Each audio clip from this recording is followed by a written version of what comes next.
स्वागत है दर्शकों आपका बिहार इप्टा के लाइव पॉडकास्ट पर। आप जुड़ गए हैं हमारी चौथे संकलन में हमारे साथ, जहां पर है रूबरू हमारे साथ एक बहुत विख्यात व्यक्ति आमिर। स्वागत है आप सभी का बिहार इप्टा के लाइव पॉडकास्ट पर। और आज हमारे साथ जो शख्सियत रूबरू हैं, जो आप लोगों से बात करेंगे लाइव, वो एक अभिनेता है, एक जाने माने अभिनेता है। उन्होंने हिंदी, कन्नड़, तमिल कई भाषाओं की फिल्मों में काम किया है। और ना सिर्फ वो एक अभिनेता है, बल्कि एक मोटिवेशनल स्पीकर और एक कोच भी हैं। तो हम लोग उनसे जब अभिनय की बात करेंगे और अभिनय के कुछ बारीकियां उनसे सीखने की कोशिश करेंगे, तो उसके साथ साथ हम लोग उनसे जिंदगी की भी बारीकियों को सीखने की कोशिश करेंगे। जी, अब तक आप लोग समझ गए होंगे कि हम लोग किसकी बात कर रहे हैं। अब बिना वक्त गवाए हम लोग बुलाना चाहेंगे आशीष विद्यार्थी सर को, जो हम लोगों के साथ अब जुड़ चुके हैं। आशीष विद्यार्थी सर, बहुत बहुत स्वागत है सर आपका। नमस्कार, आप सबका हार्दिक स्वागत है। कबीर, आमिर, मैं बहुत खुश हूं कि मैं बिहार इप्टा के दोस्तों के साथ, आप सबके साथ मैं आज शामिल हो पाया हूं और बहुत खुशी हुई। वाह, बहुत बहुत शुक्रिया सर Thank हम you. लोगों के साथ जुड़ने का। उम्मीद है आज हम लोग आपसे काफी कुछ सीखेंगे, ना सिर्फ अभिनय के बारे में बल्कि जिंदगी के बारे में भी। हाँ, we are students of motivation, financial independence and self-building sir here. So we are all ears for everything you have to offer to us. And to get the show going, show को शुरू करते हुए दर्शकों, एक पहला सवाल था sir. Corona में अभी लॉकडाउन उठ गया है और धीरे धीरे लोग बाहर निकलने लगे हैं। लॉकडाउन के दौरान मैंने और आमिर ने एक बहुत अजीब सा एक फिनोमेना देखा कि एक्टर्स काफ़ी खुलकर सामने आना, सोलो थिएटर करना डिजिटल, और कुछ एक्सपीरियंसेस है जो आमिर भी शेयर करेगा। आमिर, बिल्कुल। जो एक पूरी अभिनेता की एक तैयारी होती है, वो एक पूरा आइसोलेशन में सेल्फ रिलायबल होके अभिनेता ने ये पूरी तैयारी की। और ना सिर्फ तैयारी की, उसका परफॉर्मेंस वर्चुअल तरीके से करने की कोशिश भी की। कई जगह लोग लाइव आकर उन्होंने परफॉर्मेंस की। तो अब जब रियल लाइफ शूटिंग फिर से शुरू होगी, लाइव थिएटर परफॉर्मेंस शायद फेज 3 तक शुरू हो जाए, तब क्या ये जो पूरे परिभाषाएं गढ़ी गई हैं कोरोना के पीरियड में एक अभिनेता ने खुद से खुद के लिए, वो किस हद तक इम्प्लीमेंट हो पाएगी जब हम लोग लाइव जाएंगे या शूटिंग में उतरेंगे? तो सबसे पहले बात तो ये समझना बहुत जरूरी है कि हर चीज ट्रांजिएंट है दोस्त। उस वक्त क्या हो रहा है उसको हमारी हमेशा कोशिश रहती है कि कुछ जो अच्छी चीजें घटी हैं उसको पकड़ के रखें, जो बुरी चीजें उसको छोड़ दें। But life is very very transient.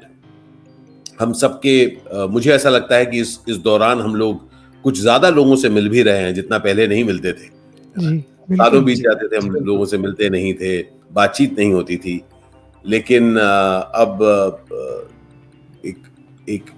एक आदतन हम मिलना शुरू कर देते हैं हम लोग।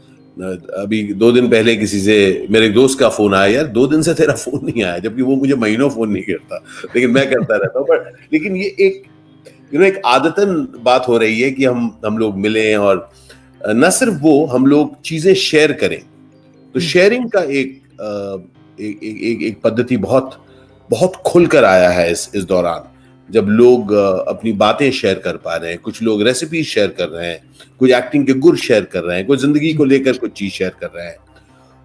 तो ये जरूर एक तरह से हो रहा है कि लोग कह रहे हैं कि हमारे पास कुछ है, अगर वो आपके काम आ सके तो प्लीज लीजिए। ठीक है, बिल्कुल। तो एक्टर्स भी उस तहत अपने कुछ जिस काम को लेकर, जो हम लोग जब काम करते रहते हैं ना, तो हम लोग उसमें मशगूल हो जाते हैं। लेकिन जब हमको थोड़ा वक्त मिलता है अपने साथ, तो हम कहते हैं कि वो चीजें जो हम ऐसा भी नहीं कहूंगा छिपा के रखते थे अपने लिए, पर इस्तेमाल करते थे और शायद भूल भी गए थे कि ये चीज किसी और के भी काम आ सकती है, अब हम उसको उतना खोल कर और लोगों के सामने करके कि look what is there for you, why don't you take it? So it is more of a mindset thing, my friend. It's not restricted to a profession. और मेरे ख्याल से ये जो माइंडसेट शिफ्ट है, ये कितने दिन रहेगा इसके बाद भी ये वक्त ही बताएगा। बिल्कुल। जी। अभी सर आपने एक बात कही, वहां से हम वो उस थ्रेड को आगे ले जाना चाहेंगे हाँ। कि वो चीज जो दूसरों के भी काम आ सके।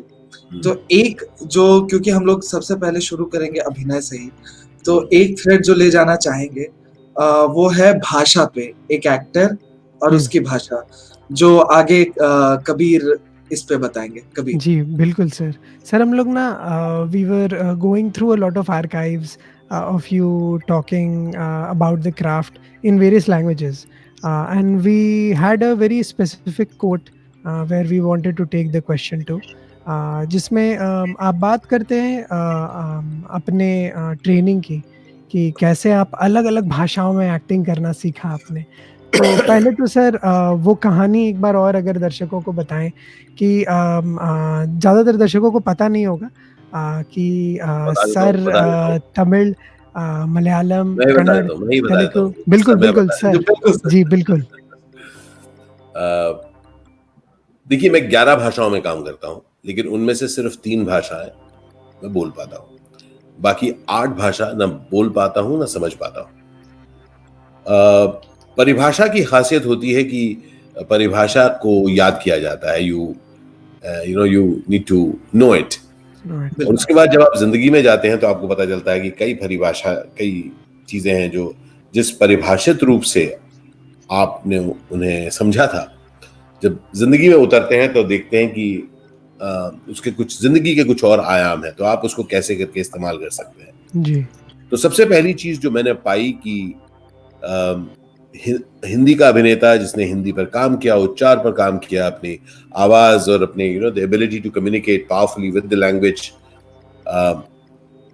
भाषा की समझ किस तरह से क्राफ्ट किया जा सकता है एक सेंटेंस को वगैरह, उस पर काम किया। और सडनली मैंने पाया कि मैं 8 और भाषाओं में काम कर रहा हूँ जो भाषा मैं नहीं जानता। अब सबसे पहले मैं कबूल करता हूँ कि ये मेरी एक वीकनेस है कि मैं भाषा जरा नहीं सीख पाता ना। भाषा वो एक मेरी कमी है। तो मैंने सर इस चीज ने सबसे ज्यादा इंट्रिग किया था मैं उस इंटरव्यू में, जहां आपने साफ-साफ ये बोला कि मेरी सबसे बड़ी कमजोरी ही भाषा नहीं सीखना है। जी, सो दैट जी, आयरनिकल।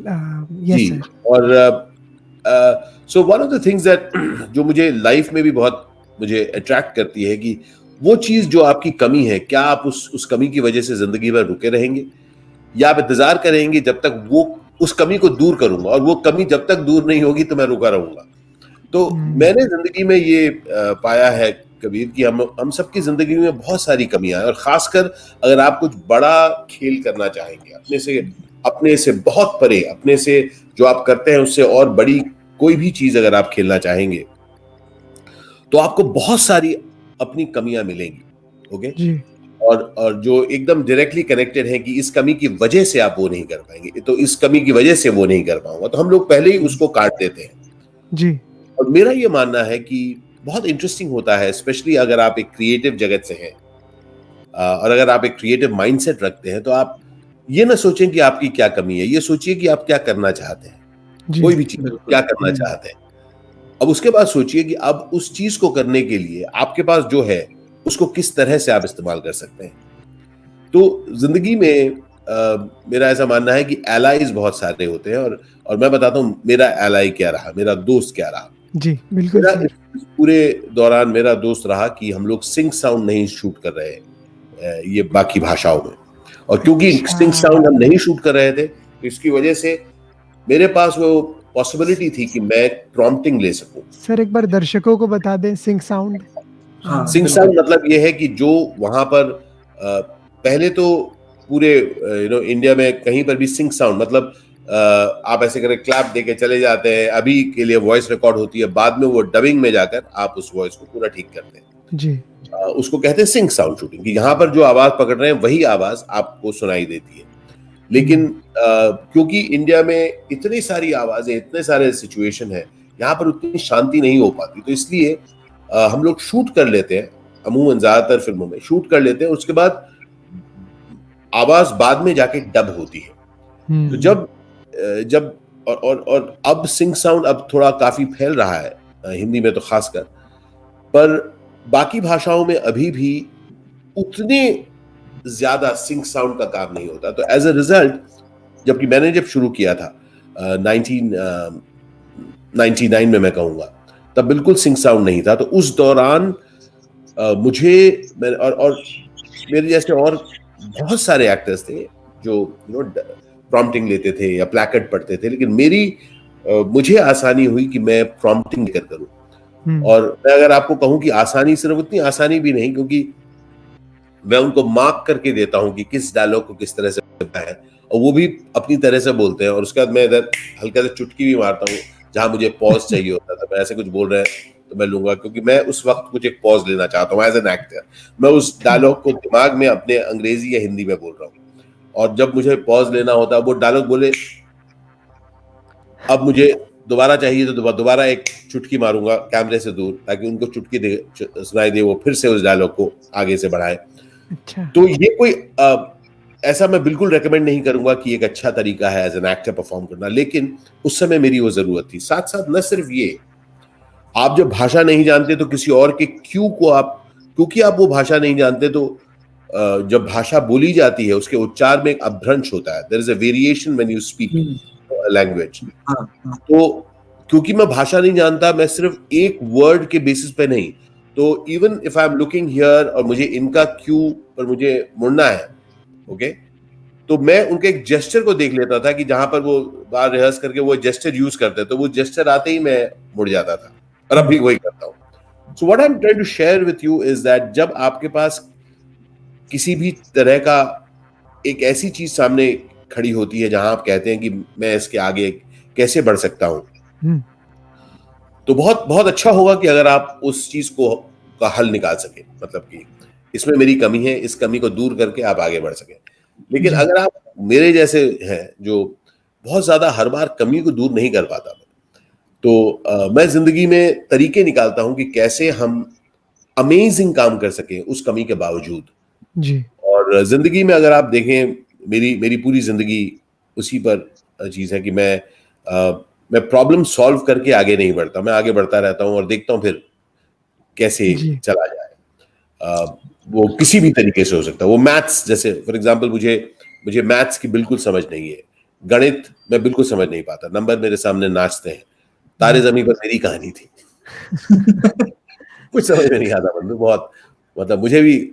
और मैं थोड़ा और देखिए, इस वक्त तो ऐसा है कि आप लोग समझते हैं कि आपको कहते हैं कि अच्छा आपकी वो कंडीशन है इसलिए आप, लेकिन हम लोग जब बड़े हो रहे थे तब तो फेलियर कहलाते थे। अगर आप मैथ्स नहीं आता, फेलियर, तो बड़ा बुरा लगता था यार, और किसी को बता नहीं पाते थे कि यार मैथ्स में जितने नंबर आए थे बहुत बुरे नंबर, मतलब नंबर थे ही नहीं, मतलब नंबर थे नहीं, मतलब सचमुच नंबर नहीं थे, तो इतनी बुरी हालत। अब जब अपने आप को एक ऐसी दुनिया में पाता हूं जहां पर गणित की जरूरत है, तो मैंने उसके तरीके निकाले हैं कि किस तरह से आप खुद बिना गणित के जी सकते हो जब आप कुछ और अपने पैरामीटर सामने फिट कर दो।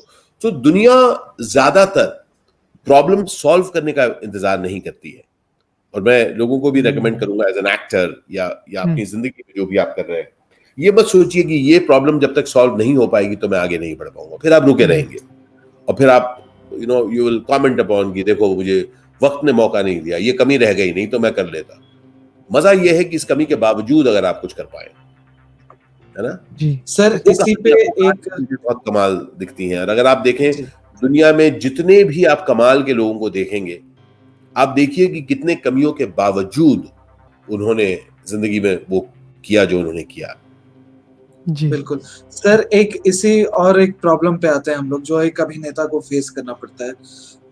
सर कई बार ऐसा होता है कि फिल्म सेट पर आप गए, आपने रिहर्सल किया, आपका एक होमवर्क रहा उस लैंग्वेज में जो नेटिव लैंग्वेज नहीं है, और जाकर ऐसा सेट पे कई बार होता होगा जब कहा जाता होगा कि ये डायलॉग बदला जा रहा है, शायद सिचुएशन की डिमांड है ऐसी है। एक कहानी में ये भी बताते हैं कि मैं डायलॉग तो याद करके जाता ही नहीं। सर सही है गलत? तो मजेदार बात मैं आपको बताता हूँ कि तो अगेन, तो मैं जब मुझे असिस्टेंट डायरेक्टर मेरे को जो पढ़ते हैं तो वो जब सुनाते हैं और मैं सामने पढ़ रहा होता हूँ अंग्रेजी में, तो मुझे पूरा सीन समझ में आ जाता है, मेरा डायलॉग सामने वाला क्या बोल रहा है वो मुझे दिख रहा है। अब वो तेलुगु, तमिल, कन्नड़ा, मलयालम में मुझे बोल रहे हैं, मैं समझ रहा हूँ अच्छा ये पार्ट है, या अच्छा ये शब्द यहाँ पर है, ठीक है, ओके। अब मैं करके जब मैं सेट पर पहुंचा, जैसे आपने कहा कि डायलॉग बदल गया यार, ये करता हूँ मैं, ठीक है, वो कहते हैं सर वो डायलॉग बदले, नो प्रॉब्लम, कौन सा डायलॉग बदला ये, क्योंकि मैं वो शब्द सुनकर लिप हिलाऊंगा, मैं सिर्फ कहूंगा क्या क्या बदला, ओके ये बदला, ओके अब वो कह रहे हैं कि जा नहीं सकता मैं उसको पहले मारूंगा, पहले कह रहे थे मैं उधर जाऊंगा और उसे कलकत्ते से घूम के आऊंगा, उस डायलॉग की जगह ये हो गया, ठीक है, अच्छा। मैं जा नहीं सकता मैं, ओके गॉट इट, ये वर्ड सो टिक, अब वो उन शब्द को बोल रहे हैं, अब मैं वो बोल रहा हूं जा नहीं सकता, तो मैं अपने दिमाग में उस लाइन को बोल रहा हूं जो वो बोल रहे हैं, लेकिन मेरे लिप उच्चार कर रहे हैं उस शब्द का जो मैं सुन रहा हूं, तो मुझे कोई फर्क नहीं पड़ता जब लाइंस बदलते हैं। सर इस पर जनता को अगर समझ में नहीं आ रहा तो sir is saying how he can completely control what's in his mind and what he hears and mimic it on his lips. So essentially what I'm trying to say is that in the absence of language, you'll have to find ways to communicate effectively. Look, this is a dangerous conversation that I'm having with actors. So people who are steeped in classical thing, you'll really recoil by what I'm saying. So acting is how powerfully can you communicate something which you aren't going through. बिल्कुल, हम लोग उस चीज से नहीं गुजर रहे हैं और उसको हम पावरफुली कैसे कम्युनिकेट कर पाए, और ये उसका एक this is taking it to another level. Okay, मैं बार मैं इसलिए बहुत apologetic होता हूं कि जो नए सीख रहे हैं इसको प्लीज आप ये ना माने कि ये एक शॉर्टकट है, मैं ये कह रहा हूं कि आपकी इफेक्टिवनेस कहीं ना कहीं आपकी कमियों के बावजूद अगर कम ना हो सके तो कैसा रहेगा, ये आप ढूंढिए अपने तरीके जी। देखिए बहुत सारे लोग शायद अंग्रेजी अच्छी नहीं बोल पाते, they cannot communicate well in English, but still can you B powerful communicator. आप क्या अपने जेस्चर से, अपने पोस्चर से, अपने एक्सप्रेशन से कुछ ऐसे कम्युनिकेट कर सकते हैं कि जो आपकी भाषा नहीं जानते वो भी आपको समझ सके जी। तो एसेंशियल बात यह है कि as an actor you learn to do something which was impossible, और वो मेरे ख्याल से एक बहुत गजब की फीलिंग होती है। बिल्कुल सर, और you were talking about the impossible feats that actors can do, and we'll talk about something that's been very dear to us, where you've been very close to us, when you voiced Scar in Lion King. जब आपने Disney के character scar के लिए आवाज़ दी, उस दौरान एक प्रचलन चला for a lot of Bollywood actors to come in and do a lot of voice dubbing. And me and Amir follow the whole circle of voice dubbing artists. Everyone from Rajesh Khattar to everyone who is doing good voice, right? And your name is up there. So even for the voice dubbing crew here, you have a great voice, you have a great baritone. Sir, तो कैसे express करना सिर्फ आवाज से, the impossible, when you're not there physically. If so Kabir, सबसे पहले ये है कि इस चीज को ना आप एक चीज है कि चीजें बहुत क्लियर हैं कि एज एन एक्टर आपको कुछ कन्विंसिंगली करना है। अब उसको मैं बताऊं कि उसके अंदर कुछ बहुत ज्यादा ऐसा कुछ नहीं किया उसमें, you have to just make it believable. so the grammar for me is that are you being effective in that? And I'll tell you why it is important to go about it this way. Because each character that you play is being determined by a director. Correct. आपको director बता रहे हैं कि उनको क्या चाहिए। आप कुछ कर रहे हैं which is you might think it's great, but director कहता नहीं यार मैं कुछ ये ट्राई करना चाहता हूँ। And it is that ability to play with the director and give your version. तो इसलिए even with Scar, what came up was that there was a particular ask from them that this is how they wanted it, and then certain things that I wanted to do, तो मैं उसको push कर रहा था। So creativity का मजा ये है कि when people are, it's not one reality, it's not that मैं जो करना चाहता था मैंने किया या वो जो करना चाहते थे वो मैंने किया। It is that play और उस प्ले के बीच में आप कोशिश करते हो कि आप कुछ ऐसा करो जो आपका खास छोड़ जाए उस काम के साथ जी। और तो इसलिए मैं उसमें कोई फॉर्मूला नहीं पाता हूं। मैं उसमें डेफिनेटली एक खेल देखता हूं। It's a play, so each day is a play where all sides will win and they will all win to tell one story। और बिल्कुल उस कहानी के अलग अलग नुआंसेस होते हैं, उस कहानी को अलग अलग तरह से करने के तरीके हैं। उसको लेकर आप बातचीत नहीं कर सकते, उसको लेकर आप सिर्फ करते हैं। जी बिल्कुल बिल्कुल सर। सर इसी नुआंसेस पे आते हैं, जो कहानी के नुआंसेस पे आपने कहा। जब हम लोगों के जो शुरुआती नाटक हम लोगों ने देखे या पढ़े, वो नाटक थे गबर घिचोर, और इस तरह के नाटक जो मतलब यहाँ की लोक कथाएं ज्यादा थी बिहार की, और एक ऐसे सिचुएशन में भी कई बार ले जाती थी जो शायद रियलिटी में नहीं हो रहा हो या कंटेम्पररी ना हो। वो कोई पुरानी रक्त कल्याण जैसे नाटक थे जी। और लेकिन उस वक्त आप आते हैं एक नाटक लेकर, कोर्ट मार्शल, पटना में जो 1998 जो हम लोग देखते हैं वो कंटेम्पररी नाटक, काफी आज के वक्त का नाटक है। तो वो एक लगता है कि किस तरीके से आज के वक्त का जो नाटक है और हम लोग जो पढ़ते आ रहे हैं या देखते आ रहे हैं कैसे अलग हो जाता है। और उसी के बाद लगभग 18-20 साल के बाद आप एक फिल्म करते हैं अलीगढ़, सेम कास्ट के साथ, सेम कास्ट के, उसमें भी मनोज वाजपेयी आपके साथ है। और जब वो करते तो उसमें भी यही चीज लगती है कि ये फिल्म भी इस वक्त की जरूरत है। हाँ, लेकिन वो वक्त था, दर्शकों को बताना चाहूंगा 2016 में 15 के आसपास जब फिल्म सर्किट्स में जा रही थी। 377 हमारे देश में लागू था, क्रिमिनल एक्ट था। उस समय इस फिल्म का बाहर आना, फिल्म थिएटर्स भी लोग जाने से घबराते थे। तो एक काफी महत्वपूर्ण फिल्म जिसको काफी समय भी लगा रिलीज होने में। सर आमिर कंटिन्यू करो थॉट ऑफ क्वेश्चन।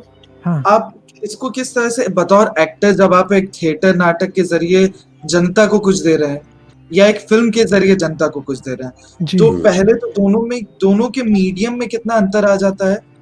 और जब आप ऐसी फिल्में करते हैं जो वक्त से थोड़ा सा आगे होती है, शायद अभी अलीगढ़ रिलीज हुई होती तो एक अलग इम्पैक्ट होता, लेकिन उस वक्त जिस वक्त क्रिमिनलाइजेशन 377 को उसके अंडर रखा गया था, तब दोनों में क्या फर्क पड़ जाता है? आप एक जब कुछ करते हैं, मुझे पता नहीं कि किस मोटिव से कर रहे हैं आप, क्योंकि जब मैं एक अभिनेता के रूप में किसी चीज के साथ जुड़ता हूं, तो अगर आपके सवाल की शुरुआत से रहा जाए कि जब हम लोग जो पुरानी कहानियां हैं हमारी, जो सदियों से हमारे आसपास की कहानियां थी, उनको लेकर जब नाटक खेलते हैं और इस युग में खेलते हैं जी, तो भी वो पुरानी कहानियां नहीं होती दोस्त। अगर वो सिर्फ पुरानी कहानियां होती तो फिर वो इस युग में पहले तो कोई चुनता नहीं उनको खेलने के लिए, और अगर कोई चुनता भी तो कोई देखने नहीं आता जी। तो कहानियों की खासियत यह है कि कहानियां लोगों को समझ में आनी चाहिए। People should be drawn towards those stories, and the only reason people are drawn towards any story is if they see some commonality between their life and that story। और वो commonality अच्छाई में हो सकती है, वो commonality बुराई में हो सकती है जी। तो मेरा पर्सनल ये मानना है कि ये टाइमिंग को लेकर बातचीत ही एक अजीब बात है, क्योंकि हर वक्त में किसी भी इशू को लेकर आप एक तरह से उसको आप समझ रहे हो, हर वक्त में, हर युग में। तो जब इसीलिए हम कहते हैं कि कहते हैं ना, नाटक एक जीवंत एक्सपेरिमेंट है। तो क्योंकि वो आप हर बार जब खेल रहे हैं, हर प्रोडक्शन जो हो रहा है, चाहे वो सेम नाटक का हो रहा है, एक नया आयाम ले रहा है इस प्रोडक्शन में। अब फिल्म के ऊपर आइए, तो फिल्म हो सकता है फिल्म पुरानी बनी हो, लेकिन उसको देखने वाले इस युग के हैं। तो हर जो इस युग का है वो अपनी समझ लाता है उस फिल्म को देखने में। तो आई पर्सनली मतलब I see myself as far as a film actor is concerned, a theater person is concerned. मैं बहुत मन लगाकर उस चीज को इंटरेस्टिंगली करता हूँ जिस डिजाइन में वो है। मैं बहुत अपने को एक तरह से पाता हूँ कि मैं एक प्यादा हूँ और उस किरदार को मैं उस डायरेक्टर के हिसाब से कितने बढ़िया तरीके से खेल सकूं। मैं एक फुट सोल्जर हूँ जी। और इस वजह से बहुत सारी चीजें वो भी होती हैं जो मेरी चाह के परे है। जो मैं चाहता हूँ ठीक वैसा नहीं। और वही एक वजह भी है कि जहां पर एज एन एक्टर मैं अपने आप को एक तरह से एक्सप्रेस करता हूँ। जब आप एक किरदार करते हैं, खेलते हैं और आप उसके कुछ आयाम ढूंढते हैं, उसके एक अलग तरह से। और दूसरा है कि आप जब अपनी लाइफ की स्टोरी कहना चाहते हैं अपने काम के द्वारा, when your work is your life।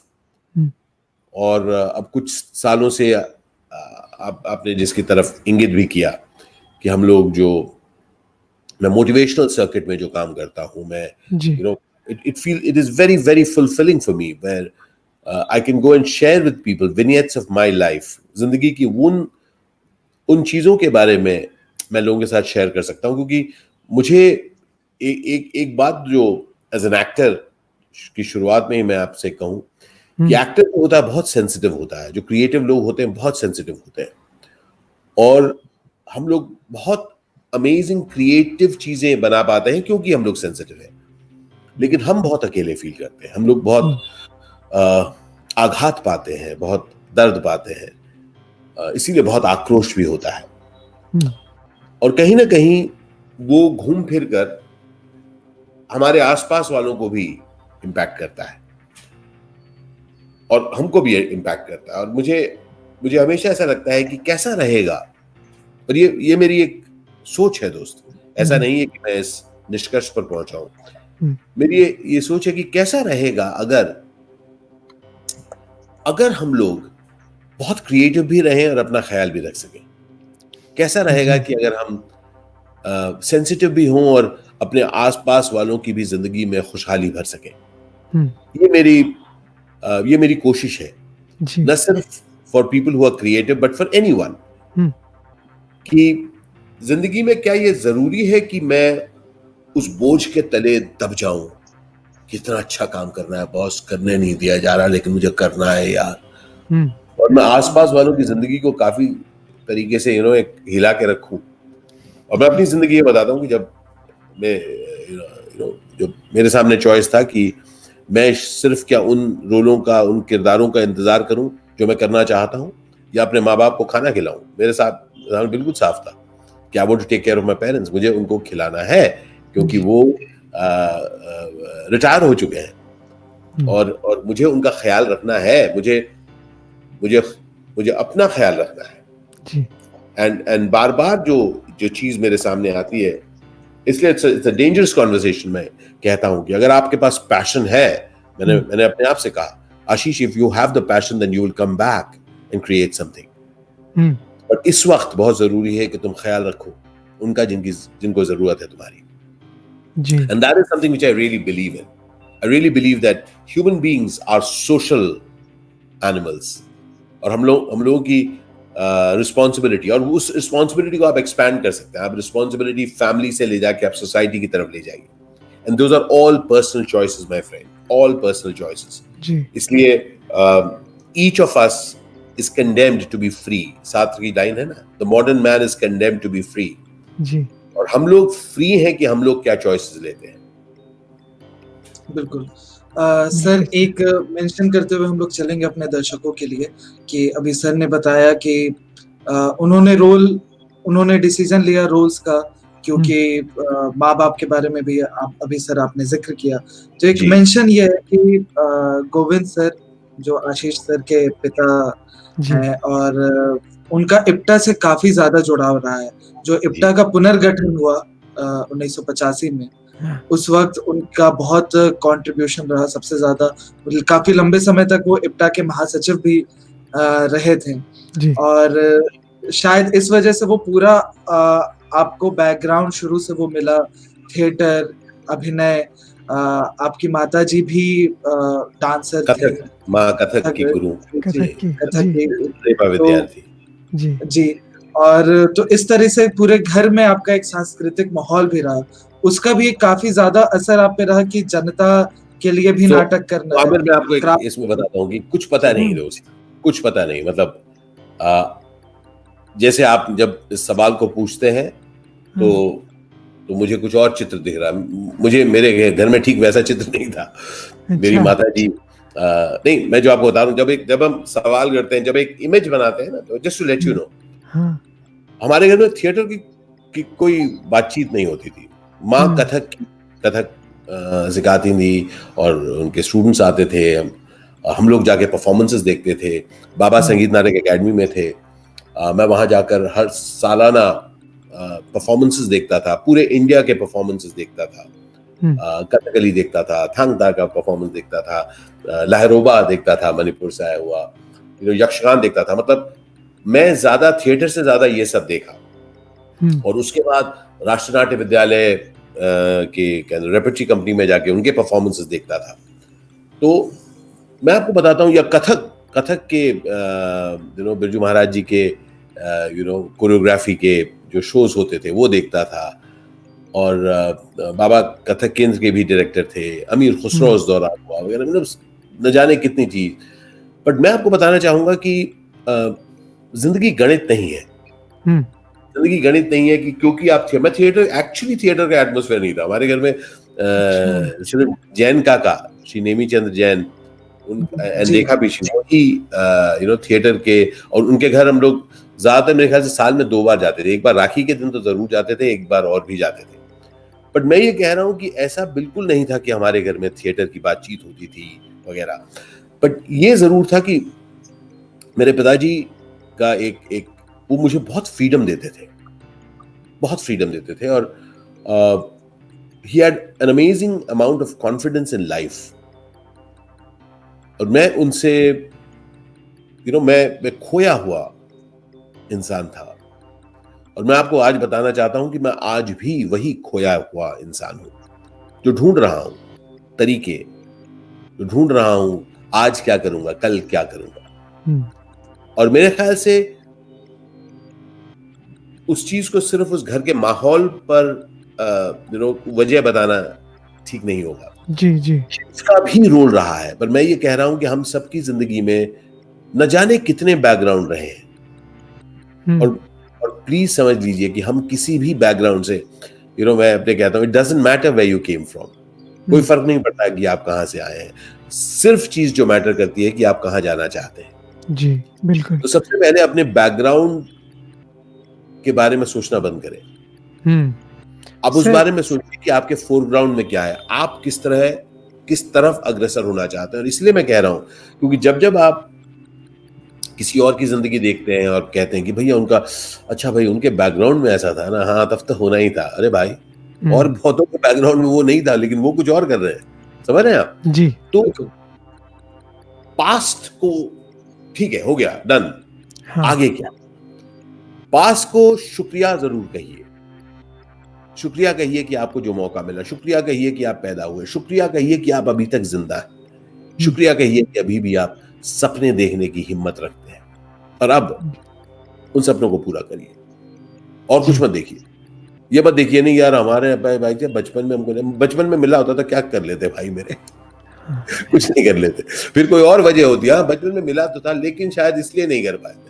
हाँ बिल्कुल। तो उन सब चीजों में मत पड़िए, लफबाजी में मत पड़िए। जिंदगी बहुत साफ है दोस्त, आप जिंदा हैं, और आप अगर जिंदा हैं और अगर आप कुछ करना चाहते हैं तो करिए जी।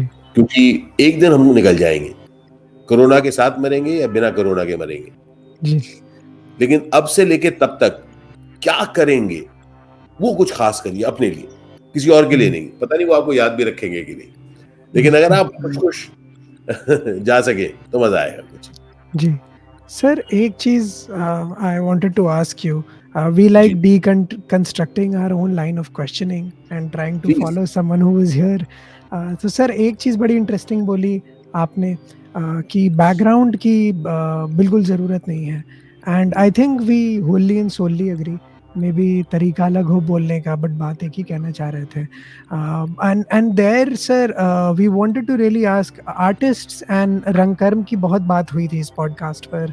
पिछले 3-4 एपिसोड्स में बहुत बातचीत हुई. आर्टिस्ट्स को क्या करना चाहिए, रंगकर्मियों को क्या करना चाहिए. पर एक question which we were finding the right space for, कि for people who don't have the background, who can't even get here, and आपने इसकी कुछ बातचीत की है अभी पॉडकास्ट में, पर उनका कथारसिस कहाँ है? When they're aggressive, when they want a release, right? Where do we put that release towards, right? Motivate yourself, right? दोस्त मैं बताता हूँ. मुझे पता है बैकग्राउंड से मुझे दिक्कत क्या है, मैं आपको बताता हूँ. हाँ. मैं शब्द का इस्तेमाल करता हूँ. आप जब बैकग्राउंड की बात करेंगे, बहुत कम लोग खुशनसीबी के साथ अपने बैकग्राउंड की बात करते हैं. ज्यादातर लोग अपनी बैकग्राउंड को वजह बताते हैं कि वो क्यों नहीं कर पाए. आप समझ पा रहे हैं? जी. तो सबसे पहले देखिए, मेरे एक्टिंग गुरु पंडित सत्यदेव दुबे बहुत सारी बातें बोलते थे, धाड़ बोलते थे. उनमें से एक ये बात बोलते थे, भाई डॉक्टर ने बोला था क्या एक्टर बनने को? इतने कंप्लेन कर रहे हो तुम. डॉक्टर ने बोला था क्या? नहीं बोला था ना. तो अगर आपको डॉक्टर बनना है, या आपको एक्टर बनना है, या आपको इंजीनियर बनना है जी, या आपको शेफ बनना है, दुनिया की कोई जिम्मेदारी नहीं है कि वो आपके सपने पूरा करे. कोई जिम्मेदारी नहीं है. तो जब उनकी जिम्मेदारी नहीं है तो किसकी जिम्मेदारी है? हमारी. खुद की हो जाती है. बिल्कुल खुद की हो नहीं जाती, खुद की है भाई, खुद की है. और किसी को इंटरेस्ट नहीं है. बात सही है. आप नवीन सैमुअल को जानते हो? नहीं सर, बताएं हमें थोड़ा उनके बारे में. नवीन सैमुअल के बारे में नहीं जानते? अच्छा, विराट कोहली के बारे में जानते हो? जी. विराट कोहली का नाम सुना है? जी सर. अच्छा, विराट कोहली के बारे में हाँ जी ऐसे सुना. जैसे तुम्हारे बड़े अच्छे दोस्त हैं, बचपन में हम लोग साथ ही बड़े हुए, साथ छोले भटूरे की दुकान में खाते थे. अभी नवीन सैमुअल भी एक क्रिकेटर है भाई. उसकी माँ से पूछो, कमाल का क्रिकेटर है. लेकिन आप नहीं जानते उसको. आप विराट कोहली को जानते हैं? हाँ सर, विराट कोहली क्यों नहीं जानते? बिल्कुल जानते हैं सर, बिल्कुल जानते हैं. ये कहानी है भाई साहब. विराट कोहली को भी कुछ साल पहले तक आप नहीं जानते थे. बिल्कुल. आप सचिन तेंदुलकर को जानते थे? हाँ, सचिन तेंदुलकर. कौन? विराट कोहली कौन? पता नहीं सर. अब जानता है सर? पता है ना सर? अरे बिल्कुल पता है सर. तो जिंदगी बिल्कुल ऐसी है. मैं बता रहा हूँ, जिंदगी आप सोचिए, सचिन तेंदुलकर का बैकग्राउंड, सुनील गावस्कर का बैकग्राउंड, कपिल देव का बैकग्राउंड, विराट कोहली का बैकग्राउंड, हर एक का बैकग्राउंड अलग है दोस्त. बिल्कुल. हर एक ने अपनी वजह ढूंढी है अपने काम को पूरा करने के लिए. आप किसी भी अभिनेता को देख लीजिए, किसी भी साइंटिस्ट को देख लीजिए, मतलब वजह आपको ढूंढनी है कि आप कैसे कर सके. जी. लाख कारण है कि आप नहीं कर सकते. आप प्लीज एक कारण ढूंढिए कि आप कर सकते हैं. That is all. Life is that. तो ये कैथारसिस वैथारसिस ये सब ना अय्याशियां है दोस्त. ये सब मत करो. ट्राई करो अपने बैंक अकाउंट को, बैंक चेकबुक को कैथारसिस से साइन करना ट्राई करना कभी. हाँ बिल्कुल. होता है साइन. अब आई बात पे, मुद्दे पे सर. तो इससे एक we wanted to pull a thread from here, going from there, was and you've brought us to the right point, right? कि जब बात हो किसी भी एक स्पेसिफिक चीज को एक्सप्रेस करने की, बहुत तरीके हो सकते हैं. And where you started taking us towards fame, and कैसे किसी ने मेहनत की, आपने चेकबुक्स की बात की. तो उस पे सर बात करना था कि कैसे एक तरह से लोग अपने एनर्जी को मोटिवेट करते हैं just to become better individuals, right? हाँ सर, वो हम लोग ये पूछना चाह रहे थे कि अगर इस तरह का कोई सिचुएशन आता है ओवरऑल, जब हम बात करते हैं कि कैथारसिस और the whole point view of saying, hey, I need a release is not really what I want to do. But I want to put this to a right direction. I got what you said. So here is something, my friend. Yeah. अच्छा, मैं बहुत straight बातें कर रहा हूँ इस वक्त. जी बिल्कुल सर. मैं आपको बहुत सीधी बातें कर रहा हूँ. बिल्कुल सर. देखिए, कैथारसिस एटसेट्रा के बारे में आप जरूर पढ़ाई करें. बहुत जरूरी है. बिल्कुल. समझना बहुत जरूरी है. कैथार्टिक इफेक्ट बहुत जरूरी है, कैथारसिस से दिल हल्का होता है, बहुत जरूरी है, समझना बहुत जरूरी है। But as far as life is concern, you better be in action. अगर कैथारसिस की जरूरत है तो कैथारसिस करिए और आगे बढ़िए। लोगों को मत समझाइए कि मैं कैथार्टिक एक्सपीरियंस का इंतजार कर रहा हूं। इंतजार करिए प्लीज, प्लीज इंतजार करिए। लेकिन देखिए क्या होता है कि हम लोग इन सब शब्दों के पीछे छिप जाते हैं, खुद को छुपाते हैं और कहते हैं कि दरअसल ना इस वजह से नहीं हो पाया। देखिए मैं आपको बताता हूं, आपकी वजह बहुत वाजिब है। You have an absolute valid reason why you can't do that what you want to do. जी, बिल्कुल वैलिड वजह है। अब बताइए कि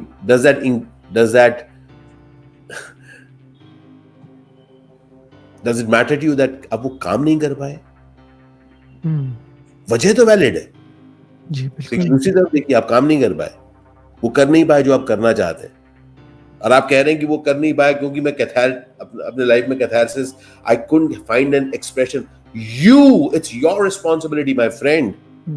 जी, जिंदगी बहुत साफ है। अगर आप देख लें कि जिम्मेदारी मेरी है और मुझे ढूंढना है मौका, और मैं आपको आज बताना चाहता हूं आप अकेले नहीं हैं, हम लोग सब ढूंढ रहे हैं मौका, और जब हम लोग सब ढूंढ रहे हैं मौका तो हम लोग सब साथ हैं जी।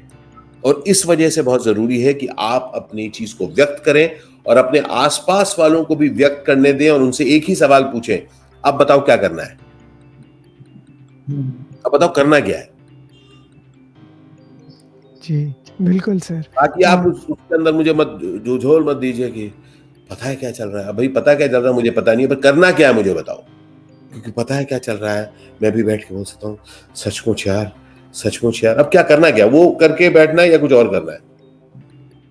जी, बिल्कुल। तो बिल्कुल। जिंदगी और एक जीवंत जिंदगी में, और मैं बिल्कुल ये नहीं कह रहा कि जो मैं कह रहा हूं वही सही तरीका, ये मेरा तरीका है। मुझे ऐसा लगता है कि आई नीड टू मूव,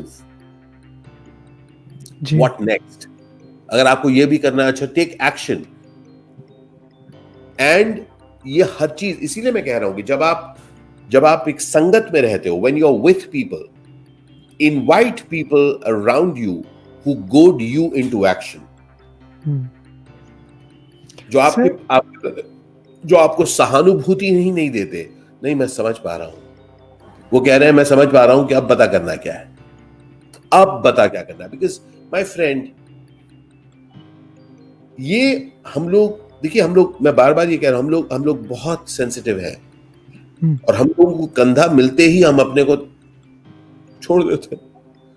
यार तुम समझ पा रहे हो ना क्या बीत रहा है हम पर, समझ पा रहे हो, हम भी समझ पा रहे हैं, बताओ। अब जो हम सब समझ गए, हम एक दूसरे को समझ गए कि हम कितना कुछ करना चाहते हैं, दुनिया अब करेंगे क्या भाई इसके। तो मुझे ऐसी सहानुभूति बिल्कुल पसंद नहीं है, और मैं लोगों को कहता हूं सहानुभूति न ढूंढिए, और अगर कोई दे दे उनसे दूर भागिए, वो आपको बेचारा बना देगा।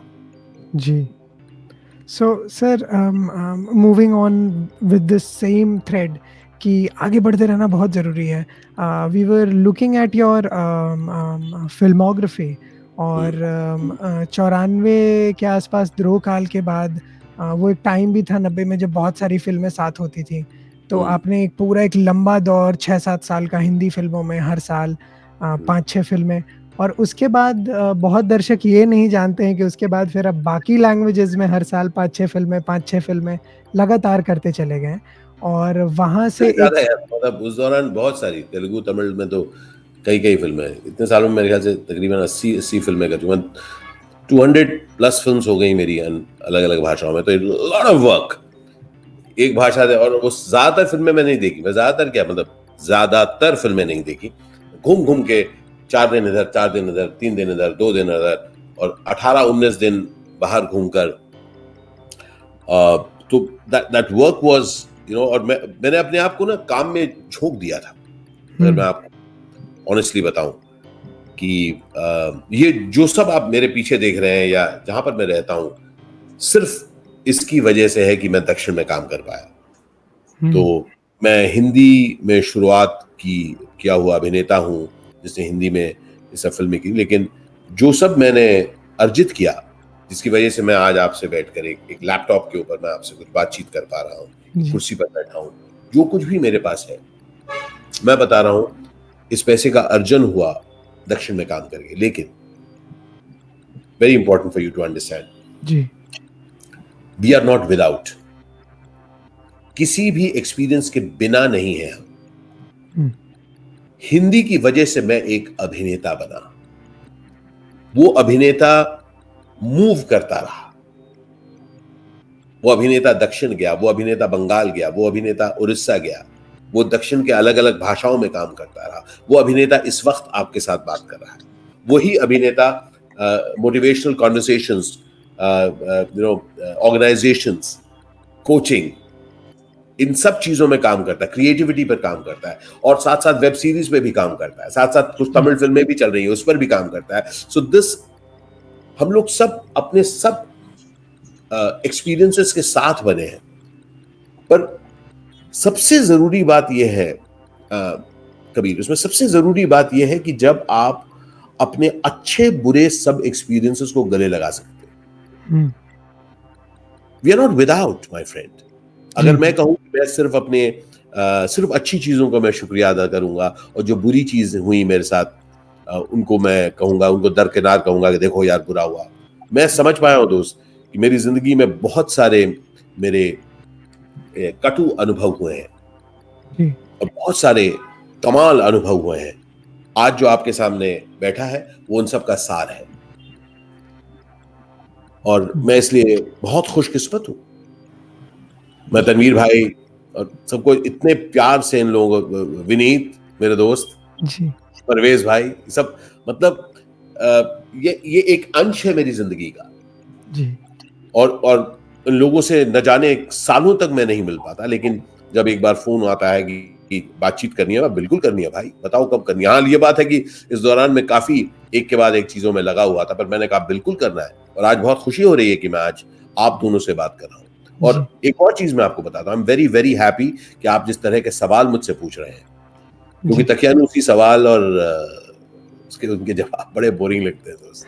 आई एम वेरी हैप्पी कि आप इंटरेस्टिंग सवाल पूछ रहे हैं। जी बिल्कुल सर, एक और हम लोग आगे बढ़ते हैं। एक जो एक्टर्स पे मेरा सवाल है कि जब आज बॉलीवुड में फिल्में बन रही हैं या कई नाटक ऐसे होते हैं जिनका सोर्स ऑफ इंस्पिरेशन कोई दूसरा प्रोजेक्ट होता है, कोई दूसरी भाषा की फिल्म होती है या दूसरे के डायरेक्शन का नाटक होता है, तो बतौर एक्टर जो आइडेंटिटी होती है उस कैरेक्टर की, जब एक सोर्स ऑफ रेफरेंस एक एक्टर को भी मिल चुका है वो देखने के लिए, तो किस तरीके से अलग कर पाना, क्या कठिन हो जाता है या आसान हो जाता है कि अच्छा ये रेफरेंस है मेरा, ऐसे कर देना है? तो किस तरीके से एक अच्छे अभिनेता को इसमें चुनाव करना चाहिए कि इतना रेफरेंस लेना, इतना अब खुद से करना है? कोई परसेंटेज नहीं है आमिर। आपको एंड रिजल्ट में क्या करना, आपको क्या करना है, उस जो एंड रिजल्ट रहेगा ना उस पर आपका नाम रहेगा। न सिर्फ वैसी फिल्में जो एडेप्टेड है, न सिर्फ वैसी फिल्में जो इंस्पायर्ड है, हर किरदार कहीं ना कहीं आपने देखा है, हर किरदार को आप कहीं ना कहीं मिल चुके हैं, शायद रियल लाइफ में मिल चुके हैं, शायद किसी फिल्म में मिल चुके हैं। तो हो सकता है ये एकदम नई फिल्म है, लेकिन इसका किरदार आपने कहीं और देखा है। और आपने वो किरदार सिर्फ एक जगह नहीं, कुछ फिल्मों में एक फिल्म में देखा था और एक रियल लाइफ थे, चाचा जी थे वो थे, और एक नाटक में भी एक बंदा ऐसा देखा था। अब इन 3 4 5 चीजों को जोड़ के आप कुछ अपनी समझ से कुछ आप बनाने वाले हो जी। तो प्लीज इसमें कोई फॉर्मूला नहीं है, फॉर्मूला सोचे भी ना, ये आपके ऊपर है, ये आपकी उपज है, आप क्या बनाना चाहते हो उसमें।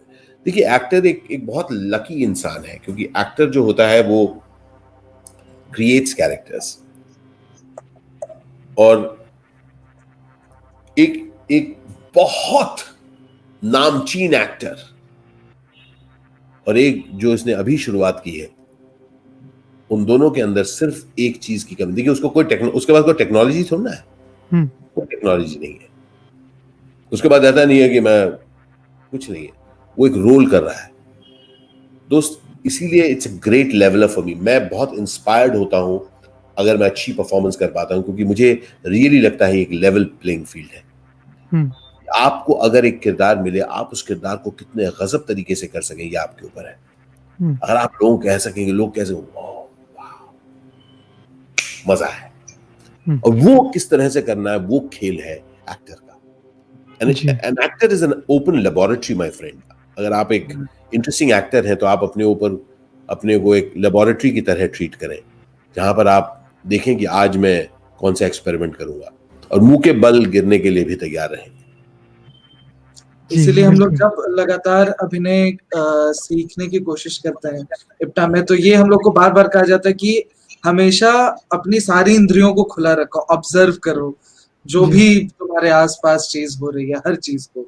सर, और इसको सर एक चीज ध्यान में रखते हुए, एक छोटी सी त्रुटि थी जो लाइव से हम लोगों ने बचा के रखी थी लाइव क्वेश्चंस के लिए, जो इनफैक्ट क्वेश्चन के फॉर्म में लेंगे हम लोग। तो ये क्वेश्चन आरा से आ रहा है। सर सवाल ऐसा था कि जब एक्टर्स स्टेज पे होते हैं या एक सीन भी कर रहे होते हैं, एक general sense of sticking to script होता है कि मेरा स्क्रिप्ट है, ये मेरी रियलिटी है, इसी के पास रहना है। यू टॉक अबाउट, मतलब पूरे जो लोग शो देख रहे हैं, सर ने अभी करीब 20 मिनट इसी पर बात की है, प्लीज़ वापस जाके सुने, और उसके बारे में बात की। सर तो उस दौरान जब परफॉर्मेंस के दौरान आप जानते हैं कि गलती हो गई, and you get a sense of improvisation, जहाँ पर आप स्क्रिप्ट से निकल जाते हो, you actually start living that reality. So I wanted to tie back to the whole thing where you said कि you are performing a reality that you are not living, right? You're performing it. So जब वैसा मौका आता है जो नहीं था paper पे लिखा, है ना, और as actor now I have to live that reality. So how do we bring in, and that will be a great question to wrap it up, calling back to something you started with. हाँ, तो सबसे पहले देखिए improvisation जिसको हम लोग कहते हैं, ये दिस इज इम्प्रोवाइजेशन।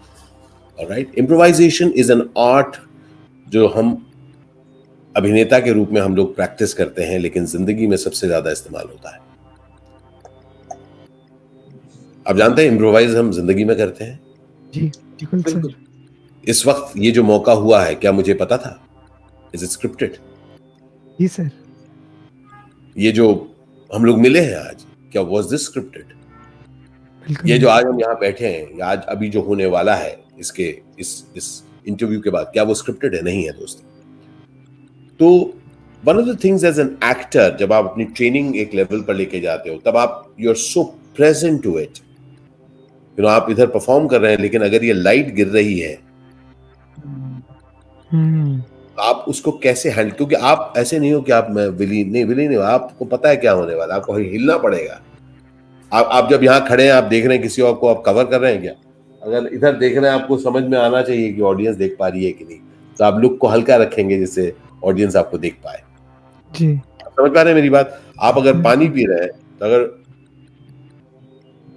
ऐसे पिएंगे पानी, या जैसे अगर आप नोटिस कर रहे हैं मैं पी रहा हूं एक तरफ करके, देखिए ऐसे पीऊंगा या ऐसे पीऊंगा। आप, मैं कह रहा हूं हल्की सी, now to be aware of it. एक एक्टर के लिए बहुत जरूरी है कि वो खो ना जाए, इज अवेयर जी, और उस अवेयरनेस के अंदर अवेयर भी है, और लोग कहें यार you were so much in it. He showed that he was so much in it. उसने दर्शाया कि मैं एकदम उस सिनारियो में। और मैं आपको बताता हूं, ये मैकेनिकल चीज नहीं है, इसको मैकेनिकल मत सोचिए, मैं दिखा रहा हूं और देख रहा हूं, नहीं, आप बह जाएंगे। इसीलिए तो आपके your blood pressure goes up when you are there, या आपकी आंखों में से आंसू निकल आते हैं when you are there, and at the same time you are aware कि मुझे लाइन भी बोलनी है, या मेरे को एक्टर ने वो लाइन बोलनी थी, वो नहीं बोल पाया, या किसी ने एंट्री नहीं करी है। कौन हैंडल करेगा? आपको ही करना है, और आपको करना है, और साथ साथ ऐसे करना है जिसको हम लोग साधारण भाषा में कहें कि रायता ना फैले। हाँ, रायता भी नहीं फैलना चाहिए। तो you know it's that sensitivity कि आप उस सीन के हिसाब से आप उसको कैसे मैनेज करें। तो यहाँ पर आप सिर्फ वो एक एक्टर नहीं है, आप वो कैरेक्टर भी हैं। अब आप सोचिए कि वो कैरेक्टर किस तरीके से, यू नो, मुझे याद है कई सालों पहले किसी ने कुछ, कौन सा, दिल्ली का किस्सा याद है, मेरे ख्याल से संभव का था। अच्छा, जिसमें एक पिस्तौल लेकर आना था, किसी ने लेके कागज से निकाल के पिस्तौल पॉइंट करना था। ओके। तो देखा उसके हाथ से, वो हाथ में कागज ही नहीं लाया था, है ना, जिसके अंदर लपेट के उसने एक मोमेंट और लेके उनको करना था। जब कागज ही नहीं आया, देखा होगा कि खाली हाथ आए तुम, उसने कहा, और फिर वो भी समझ गया, उन्होंने कहा कि खाली हाथ आया हूं और जाऊंगा, लेकिन जब आऊंगा अगली बार तो खाली हाथ नहीं आऊंगा, करके वो गया और थोड़ा सा बिता के आया, और कि अरे आ गए जल्दी, बुलाया था तो क्या सोचा था मैं रुक जाऊंगा, करके वो गया। पर मैं आपको बता रहा हूँ कि वो आपको संभालना पड़ेगा। अब क्वेश्चन ये है कि ऑडियंस को भी लगा था वो क्या हुआ, कुछ तो हुआ था ना, क्या हुआ क्या था, पर पॉइंट हुआ कि तो उस समय तो गिरने नहीं दिया ना। हाँ, गेम बॉल उस समय नहीं गिरना चाहिए। और न जाने ऐसे कितने एक्सपेरिमेंट हो चुके हैं, कितने बार बार, मतलब एज एन एक्टर आप कंटिन्यूअसली आप इम्प्रोवाइज करते रहते हो। स्टेज पर तो एक भयावह स्थिति होती है दोस्त। और मैं जब दयाशंकर की डायरी करता हूं तो कई बार उसमें लोग बाकायदा मतलब फोन पे बात करना शुरू करते हैं, तो उसके अंदर मुझे एक बार रोकना पड़ता है, भाई साहब जरा रुकिए, हाँ फोन रखिए, thank you.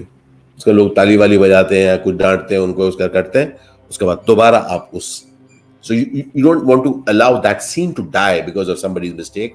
At the same time आप उसको हल्का सा उस कैरेक्टर में देके फिर आप वापस ले आएंगे। तो मैं ये कह रहा हूँ it is all a play, कोई इसमें गणित नहीं है। As an actor during performance हम लोग इतने सुर में रहते हैं कि हम लोग we are in service of that amazing performance. और मुझे लगता है कि एज एन एक्टर ये देखिए दो फर्क चीजें हैं। एक चीज है जब आप इन यूर इन प्रिपरेशन, तो वो वर्कशॉप है, लेकिन जब आप परफॉर्म कर रहे हो then you are in service of the performance. आप किसी भी तरीके से एक एक्स्ट्रॉर्डिनरी परफॉर्मेंस देना चाहते हो, और उस परफॉर्मेंस के बाद जैसे ही आप बाहर निकलते फिर अपना ख्याल रखिए, क्योंकि अगर आप अपने दिमागी संतुलन को खो बैठे, अगर आप बहुत नाराज, अपसेट, एंग्री, इरिटेट, मेरी दुनिया खत्म, तो बड़ा बहुत दुख की बात है। मैं जाते जाते मैं एक चीज आपको कहना चाहूंगा, जिसने which has माइकल जैक्सन साहब, जिन्होंने एक गजब का एक गाना लिखा था, the man in the mirror, कि अगर तुम कुछ बदलना चाहते हो तो उसको बदलो जिसको आप देखते हो शीशे में, यानी खुद को बदलो। और खुद मरे वो कुछ गोलियां खा के खाली पेट ऑपरेशन पर ऑपरेशन करे जा रहे हैं, ना कि एक बहुत ही एक तहस नहस किस्म की जिंदगी। It is always hit me कि जो एक्टर होता है वो बहुत अकेला होता है, परफॉर्मर बहुत अकेला होता है। हम लोग उनकी याद में, यार जैक्सन के गाने सुनाए, क्या जैक्सन क्या गाने होता था, क्या चलो बेटे गाना गा दो, वो मर गया भाई साहब, उसको अब उसके गाने पे हम डांस कर रहे हैं, बच्चे डांस कर रहे हैं, वाह। तो हमें कोई याद नहीं रखेगा दोस्त, हमारे काम को याद रखेगा। बहुत जरूरी है कि हम अपना ख्याल रखें। बिल्कुल। और इसलिए अभिनेताओं को, कलाकारों को ये कहता हूं कि you have a responsibility not just towards your art, but you also have a responsibility towards yourself and your family, because your family loves you. और मैं इस बात को बहुत हार्प करता हूं दोस्त, क्योंकि हम एक सोशल, और मैं ये नहीं चाहता हूं कि सब लोग मेरे साथ अग्री करें, क्योंकि मेरा ऐसा मानना है कि अगर हम लोग एक सोशल कॉन्ट्रैक्ट में हैं दुनिया में, तो मुझे बहुत अच्छा लगता है कि अगर मैं उस सोशल कॉन्ट्रैक्ट को पूरा भी कर सकूं, जो जिम्मेदारी वो पूरा कर सकूं, और उन लोगों का ख्याल रख सकूं जो मुझ पर निर्भर करते हैं जी। और उसके साथ साथ अगर मैं अपने गजब की चीजें कर सकूं अपनी जिंदगी में, तो बहुत अच्छी चीज है। और मेरा ऐसा मानना है कि हम लोग ये दो क्या 15 और चीजें भी गजब तरीके से एक साथ कर सकते हैं, अगर हमारी इच्छा है तो। जी बिल्कुल, थैंक यू सर। दर्शकों, सर ने आज हमें बहुत सारी चीज़ें सिखाई। हमें बताया कि कैसे एक एक्टर जिसे भाषा सीखने में सबसे बड़ी दिक्कत हो, वो 11 भाषाओं में एक्टिंग कर सकता है। कैसे आप अपने पैशन को लेकर अपनी रिस्पॉन्सिबिलिटीज़ भी निभा सकते हैं। कैसे hiding behind catharsis is not the way to keep moving on. Hiding behind anything is not the way. We need to keep moving on and ask the question, what's next? मैं बेचारा के पीछे नहीं छुपना जी। हाँ। जब आपको ऐसा लग रहा है कि अब तो यकीन हो गया कि मैं बेचारा हूँ, तो उस यकीन से दूर भागो दोस्त। जी। We need to keep moving on, the show must go on. Acting की बहुत सारी बारीकियां आज सीखी हम लोगों ने। और एक सर आखिर में जो हमारे दर्शक हैं उनको आप संबोधित अगर करना चाहेंगे तो बहुत अच्छा रहेगा। तो बंधु, यही बात है कि जिंदगी हमारे इस पल से लंबी है, ये जो दौर है इससे लंबी है, ये जो आप मुश्किलातों से गुजर रहे हैं उससे लंबी है। जिंदगी आपको सचमुच अपने सपनों के साथ जोड़िए और सपने देखिए। ये मत सोचिए अरे सपने देख ही नहीं पाते, टूट जाते हैं। सपनों का यही तो मजा है दोस्त। सपने सब पूरे हो जाते तो क्या होते। तो मैं 54 साल का हूं, मैं सपने देखता हूं, हर रोज सपने देखता हूँ। सुबह उठ के सपने देखता हूँ, 5 बजे उठता हूँ और सपने देखता हूँ, और सारा दिन बिताता हूँ कि किस तरह से उन सपनों को पूरा कर सकूं। और मेरा ऐसा मानना है कि जब तक आप अपने कल को बेहतर नहीं बनाना चाहेंगे तो आपका कल बेहतर नहीं होगा। फिर हो जाए तो बाय चांस हो जाए, लॉटरी लग गई, पर लॉटरी पर डिपेंडेंट मत होइए, आप खुद कर सकते हैं। और बहुत आसान तरीके हैं। आसान तरीका है जब आप अपना ख्याल रखें, अपने आसपास वालों का ख्याल रखें। आप जब अपने काम की तरह, मतलब अपने को कहते हैं डू और डाई मत करो यार, डू एंड लिव। बिल्कुल, do and live, take care of yourself. और आप मुझसे कभी बात करना चाहें, मैं ट्विटर, इंस्टाग्राम, उस पर तो हूं ही। और मेरे आप हमारे वेबसाइट पर आ सकते हैं avidminer.com, avidminer.com। हम लोग ऐसे प्रोग्राम्स रखते हैं जहां पर सब लोग आकर अपनी जिंदगी के बारे में कुछ अपने को इम्प्रूव कर सकते हैं। देखिए, ये जो दौरान है, मैं आपको बताता हूं, बहुत इंपॉर्टेंट है। इस दौरान हम सबको अपने ऊपर काम करना पड़ेगा, क्योंकि जिंदगियां अब फिक्स्ड करियर्स के ऊपर डिपेंड नहीं करेंगी। आपको अपने नए आयाम ढूंढने पड़ेंगे। बहुत जरूरी है कि आप अपने वर्ल्ड को वाइड करें। ये ना कहें मैं सिर्फ ये हूं, कहना शुरू करिए मैं ये भी हूं। बाकी बातें होंगी जी, बिल्कुल। बहुत शुक्रिया, बहुत शुक्रिया सर। आप सबका बहुत। हमारे इप्टा के पूरे परिवार की तरफ से, बिहार इप्टा की टीम, तनवीर अख्तर, फिरोज अशरफ खान, संजय सिन्हा, अमित जी, नवीन सर, और खास सहयोग का धन्यवाद आशीष सर को, जिन्होंने आज हमारी रिकॉर्डिंग के दौरान हमारी मदद की। आपसे सर विदा लेना चाहेंगे। बहुत शुक्रिया आमिर, कबीर और इप्टा की पूरी family. I am so happy and humbled to be here. बहुत शुक्रिया आप सबका। बहुत सारा प्यार आप सबको, ढेर सारा प्यार सबको जो सुन रहे हैं, ढेर सारा प्यार। Thank you.